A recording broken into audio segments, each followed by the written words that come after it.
Good morning, good day, good evening. Welcome to Mark and I's presentation on 21st century deficiencies, addressing the missing link to technological literacies in the Saskatchewan English Language Arts grade 12 curricula. This presentation is going to go through our ID project and the gist of what our project is going to get into. Next up, we have contents. This is just kind of an agenda on our presentation here. So we'll go through the highlights, design aspirations, an overview of our project, including the needs analysis, procedural concept map, learning conditions, learning objectives, the lowlights, which are some design challenges, the pedagogical value to our ID project, theoretical influences that have guided the foundation of us, key takeaways, and just a reference page.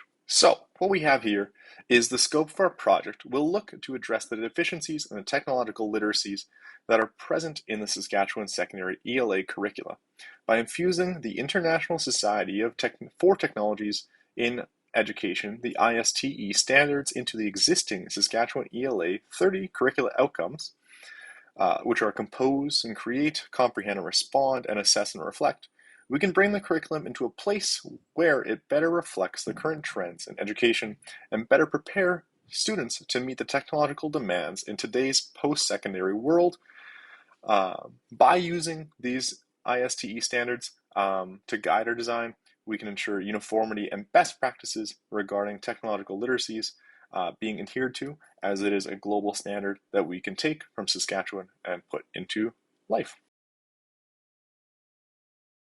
Our project first sought out to apply existing cross-curricular outcomes pertaining to digital and technological literacy to the ELA 30 outcomes in the Saskatchewan curriculum. What we found instead was a staggering gap in the types of literacies Hobbs outlines in the quote on this slide. For example, the media studies curriculum for the province of Saskatchewan was last updated in 1998. After discovering this gap, our needs analysis changed.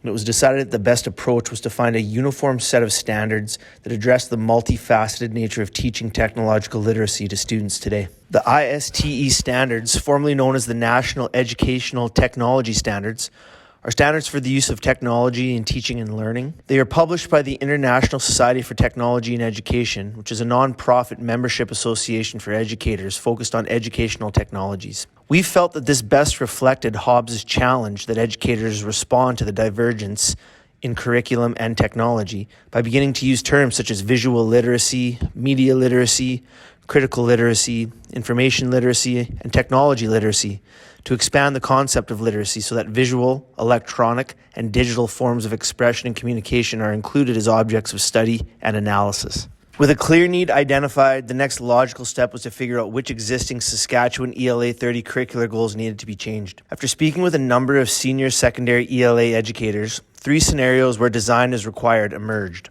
When looking at a specific outcome, the outcome was either A, relevant but outdated.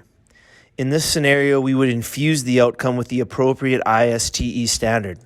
This would involve leaving the outcome largely intact, but addressing a need by changing or adding to an existing outcome. Scenario B, the outcome is relevant. In this scenario, the outcome addresses a relevant need and does not require any significant alterations.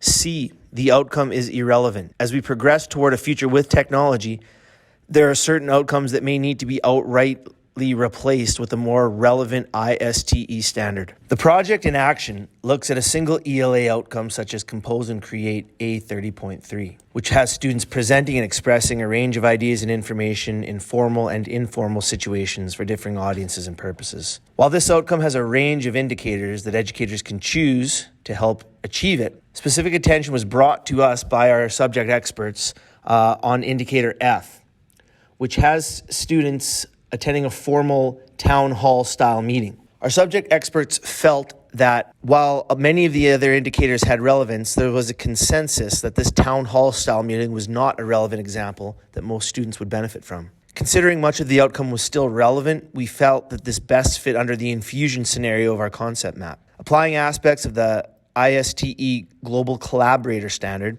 we infused the outcome to include asynchronous virtual meeting etiquette, including rules and procedures in both synchronous and asynchronous collaborative workspaces. Now we have our learning conditions.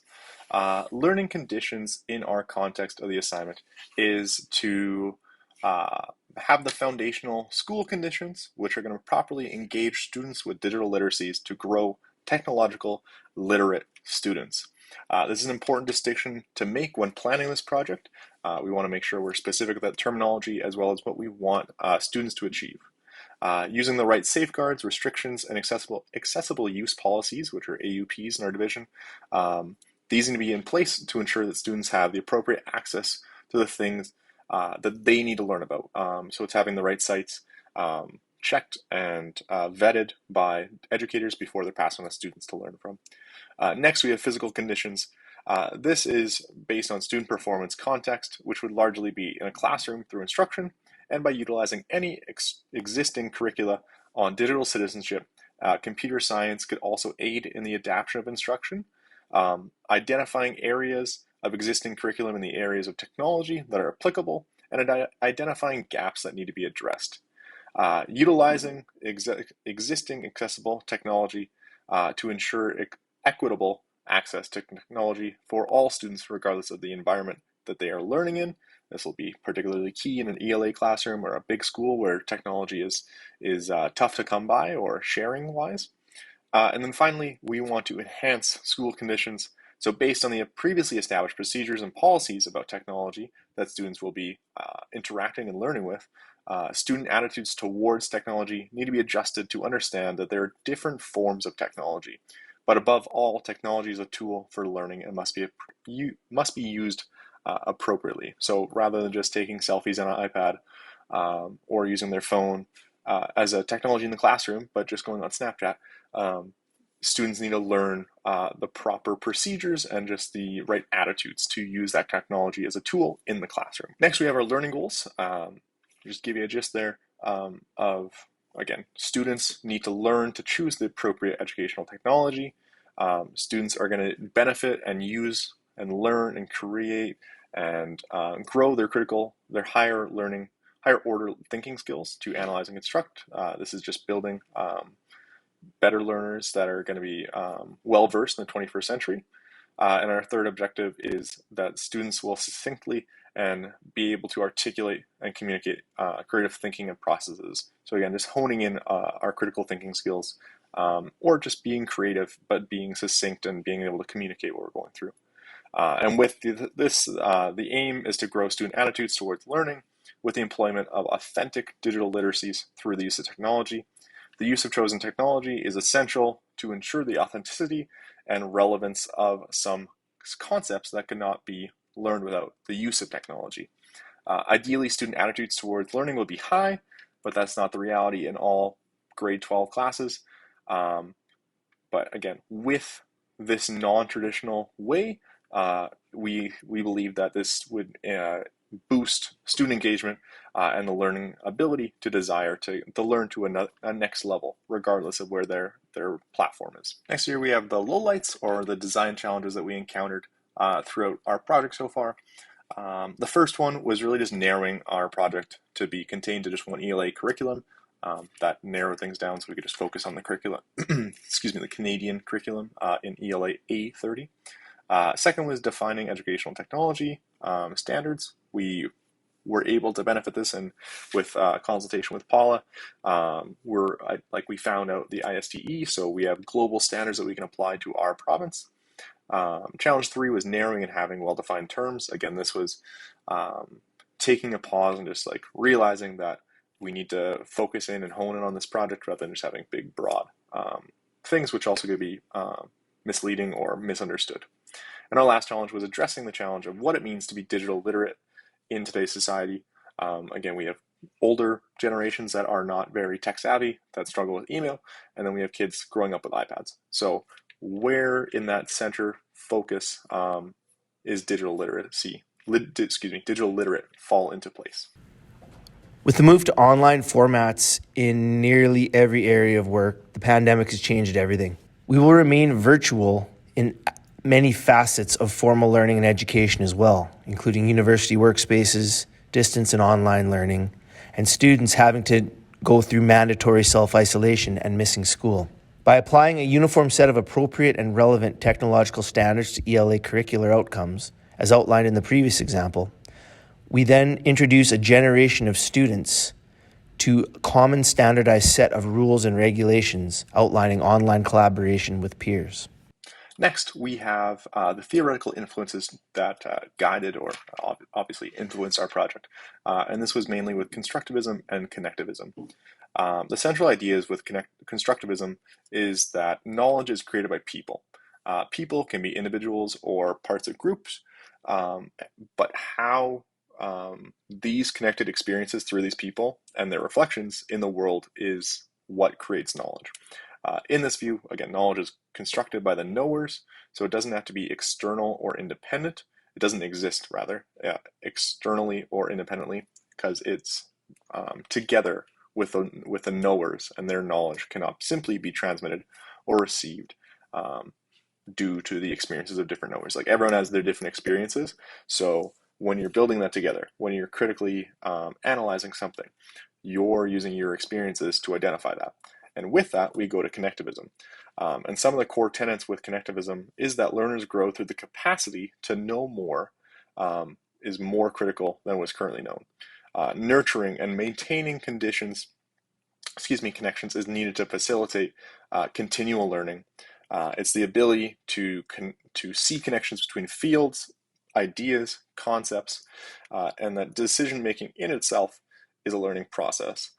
Choosing what to learn and what the meaning of different informations through different lenses and different experiences is where we build and just like grow to understand knowledge.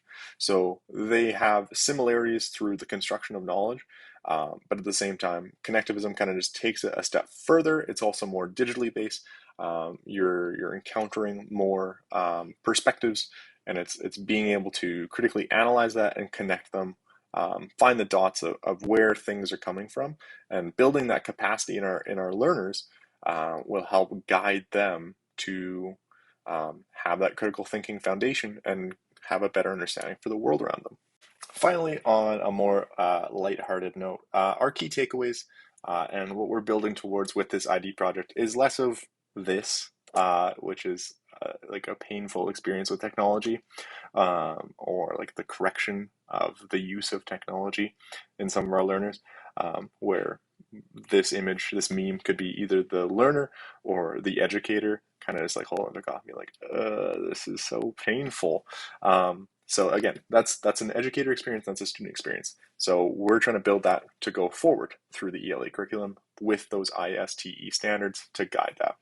And again, we want more of this. We want Kowalski to use his analysis. We want a report. We want to go through it, and we want to have that background and that capacity to analyze and critically think and connect things and to go through there. So with that being said, that was our presentation. I hope you enjoyed it. I'll just flip through to references. There they are. Yeah, thanks for sticking around.